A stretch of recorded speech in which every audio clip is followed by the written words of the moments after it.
mugamba mutya abalaba Sakata Vibes bampita DJ Senior B the Remix Wizard manye ga mugongo yali ku kamera tuzzo kuletera agakagwawo agali kwosha amawulire agatalinda wano ku Sakata Vibes. Mugamba mutya abali eyo nga embeera eri fine era mugamba mutya abali eyo nga you are feeling the heat kiri kitya heat eri buli wamu osobola okuba heat nga yasanyu osobola okuba heat nga yannaku. By the way njagala okwebaza buli muntu yenna subscribing ku Sakata Vibes nti okola kyakabi nnyonnyo gwasinga mukama akuddizeewo nnyo budde bwoneddatawo but of course ffe tetusobola kulekeraawo kuwa ebyo byosinga okwetaaga. Tuli wano tuli kuki updates. Bobi Wine alabiddwako nga ayirimba n'aba police emisinde oluvannyuma lw'okumugana okutegeka ekivulu kye yabadde alanze ku Sabala One Love Beach ekya Independence Day osobola concert. Bamuganye era bwagenza okwera Saturday ez'ekiro nga bamutaddeko police ewaka ewuwe nga ne Busabala bagisibyeko police teri muntu asala kuyingirayo nga newe takirizibwa kufuluma. Naye zigendezo owera saawa nga mukaaga ez'emisana nga Bobi Wine yatolosedda ewuwe waka abasirikale abakubye ekimooni n'abasiba kye bayita scarecrow. Scarecrow nzijjukira bagikozesanga edda mu kukanga ebinyonyi oba ebisolo ebyalyanga ebirime nga bagisimba mu nnimiro ebinyonyi ne birowooza muntu yaliwo.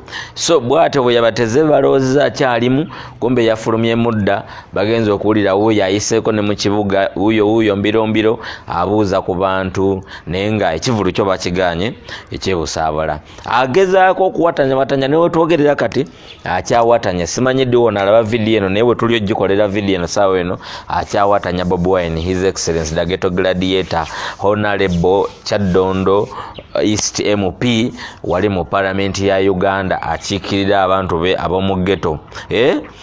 Then amawulire amalala gatasobola kulinda weda kwebivulwawo wennyini ge mawulire ag'okuba nti Edrisa Musuza Kenzo yali yalangibwa nti ajja kuyimba olwaleero nga 9 ku Independence Day mu Selfie Night wali ku Theatre La Bonita.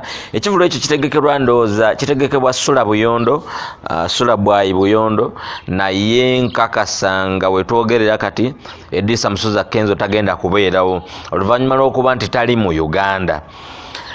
Gava mu nsonda ezasigika galaga nti ekivulu ekyo omutegesi yakimanyako nti Kenzo tajja kubeerawo naye n'agenda mu maaso kubanga akozesa akakisa kano okuba nti Kenzo kati atunda nga kekyo kya mu Uganda era omulangako ekivulu mu butuufu najja n'ayimba oba okozedde ddala ssente eri abategesi b'ebivulu naye ng'ate kizibu okumufuna kubanga sinsi atunda nga kekyo kya n'abali ebweru nabo bamwetaaga kufa bufi era bookings zijja buli lunaku tava ku nnyonyi era amazeeyo bukyayagenda obweru atambula nsi ku nsi amazeeyo kati kugenda kwera mwezi.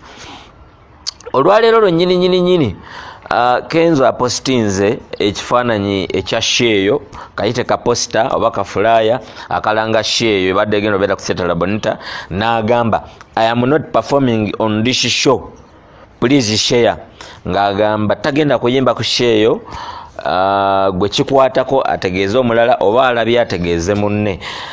Kitegeerekeka nti engeri gy'akawandiiseemu kabadde brief ate sikirabangako naye nga kyandibanga ye n'omutegesi waliwo miscommunication oba nga waliwo ebitagenze bulungi.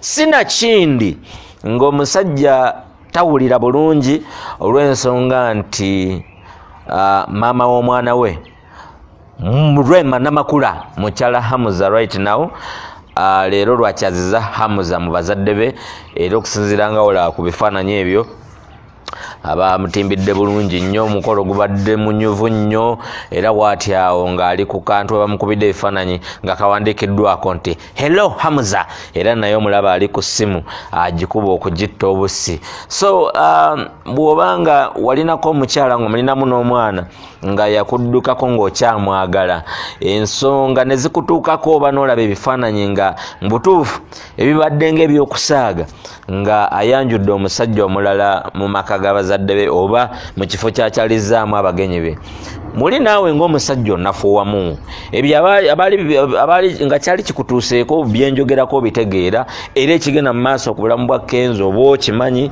ekigenda mu maaso ku sayidi y'abantu abakola ne Kenzo mukimanyi. Ku side ya Rema Namakula bali happy, bali very happy, but of course ngaffe wano ku Sakata Vibes buli muntu tumwagaliza mirembe. Rema tukwagaliza mirembe gyolaze era tusaba Allah akubeereremu bireme kutabukako kubanga we binaatabuka gyoli kijja kuba kijjobi. Wanaga nti nono wa malibu anakola ki.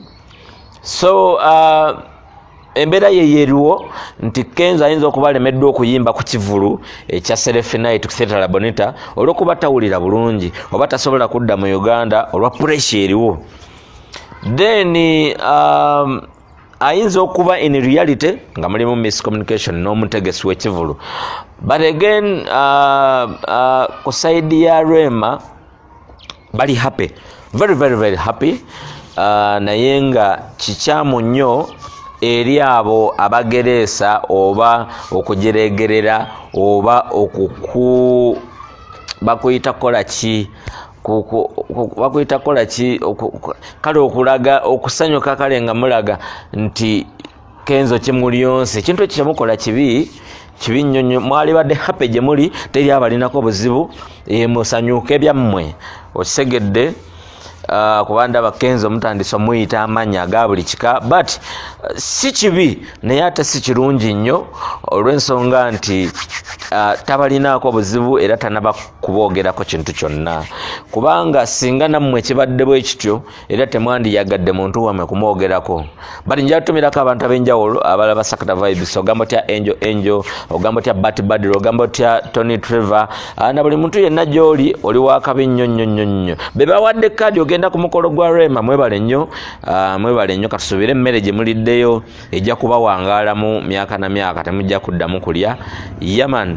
N'ate era njagala okwongera okugumya abali ku side ya Kenzo in case we muba muwulira bubi kibi nnyo, we muba temuwulira bubi era tewali buzibu nakyo kiri fine, naye mbasaba temulina kuwulira bubi kubanga ebyo bibaawo ate omuntu gwe batajjeeko bulamu baba tebalina kye bakozeeko, you understand. So mu butuufu bwakyo nti mugume bijja kugwa. Bampita DJ Senior Bidadu mikusiza tuwerabe kusubscribinga manyi gamwe yabeera ku kamera every time anywhere tuwerabira buli lwakuna tubeera ku S&S Musinde wali Galuga lebeera Ladies Night, ate buli lwa Sunday kibeera kikadde mu Bucket Night okuyingira bwerere jangu tukyakale buli lwakuna S&S ba wali ewa Kibaya Galuga Musinde. Otegedde ekintu ekyo. Leero lunaku lukulu, lunaku lwa meefuga era nganze DJ Senior B nakozeyo ka mix wala post eyo ka mix kwe kaliko Mix Cloud osobola ogenda noka downloadinga n'onyumirwa olunaku mu mbeera ng'eyo notaba mu kwekubagiza oba n'obutaba mu kweraliikirira nti ate biki funa endongo ng'oli waka totawaana genda mu bidongo kubanga birimu zigoliinire olwaleero okisegedde ate engeri gye luli lunaku nti luli makati mu week abantu baba balina okukola the next day. So chakalire waka osobola okeera okwata obudde ku mulimu ekintu kyakabi nnyo. You understand? Ate nga njagala okubajjukiza nti nno osobola okusubscribinga ku Sakata Vibes notasuba kintu kyonna, osobola okusubscribinga ku Mix Cloud zange nobanga ofuna mixes ez'obuliwo ezijja otegedde kyeŋŋamba. Ate teweerabira mbeerako ku 90.1 Dembe FM omuziki n'ebikuzimba buli Saturday essaawa 10 ez'olweggulo mpaka 6 ogw'ekiro. Tutandikira ku saa 10 zennyini ne countdown ennyimba 10 ezisinza okwokya mu week obeera ozifuna nnyimba zammwe zemusinga okwagala zino zotamanyi n'omanya nti zino ennyimba z'amaanyi zitambula. You understand? Yeah man, big up everybody. DJ Senior B representing Sakata Vibes.